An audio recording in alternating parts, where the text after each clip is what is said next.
So, a lot of stuff happened yesterday. It all kind of had a theme. I think there was an actual theme to events. The theme was political correctness versus evil. You know, it's like the evil of political correctness. Nobody hates political correctness more than me. I've said this a million times, but political correctness is mental slavery. It was intended to be mental slavery. It was intended to make it impossible for you to criticize the crappy policies of the left. So, you know, they do it all the time. They impose these policies that make black people dependent on government handouts, and then you say, hey, you've made black people dependent. That's racist. That's a racist thing to say. You know, Obama becomes president and you say, oh, there's a black cloud moving over Washington. You said black and cloud and you're a racist. You know, it's meant to make you think through everything you say until you feel like you're stepping on eggshells.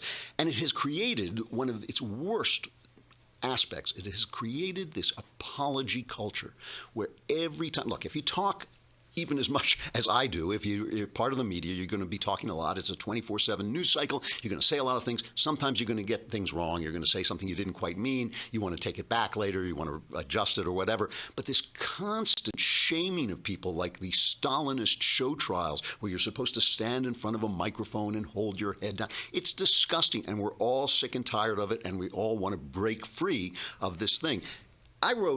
I think it's in 2009, I wrote a review in the New Criterion of John Derbyshire's book, The Derb, they used to call him. Now, Derbyshire was really interesting because Derbyshire was an open racist. He would say, you know, I believe that the science just shows basically that black people were inferior or whatever it was he believed. And he would always say this. He said there was no hatred attached to it. He didn't think there should be any policies about it, but he was just saying that that's what he thought. He constantly said it. And he was working at National Review. And then one day he came out, and for some reason it got some news, and National Review fired him. And I love the people at National Review. I'm friendly with many of them. I think it's a great, great magazine. I think everybody should read it, but I thought they were wrong. I thought they already had him. He was saying what he was saying. He was openly saying it. There's no reason to suddenly get caught and then have to push him under the bus. I reviewed his book, which was very funny. I think it was called We're Doomed. And let me just read you, because sometimes you say something and it's as well as you're going to say it, so there's no reason repeating it. Let me just read you the opening of my review. I said, like many leftist nostrums, the doctrine sometimes known as political correctness accomplishes almost exactly the opposite of what it intends. The general PC idea is that there is some effective virtue in believing that what is fair is also true. If it seems good to us that all races should be of equal gifts and capabilities, or that any disparity in competencies between the sexes is the result of societal influences rather than genetics, well then, we have only to close our lying eyes and think it so, and so it will someday be.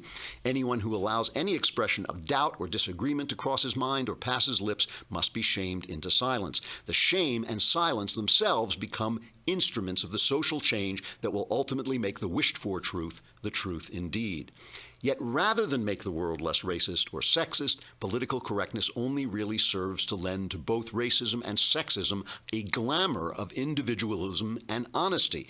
So thrilled are we when PC's tyrannical authority over our consciences is challenged by some direct expression of observation, common sense, or just good old-fashioned prejudice that we are startled into laughter. It's as delightful as watching a nun sit on a fifth grader's tack. So you can see immediately the moral hazard, right, that occurs when people suppress something. I think it was Coleridge said of Hamlet, "What's suppressed comes back double." It's also Freudian, the idea that the suppressed comes back with a vengeance. Anything that's suppressed comes back with a vengeance, and that is part of the problem, the moral hazard that we're facing now. You know.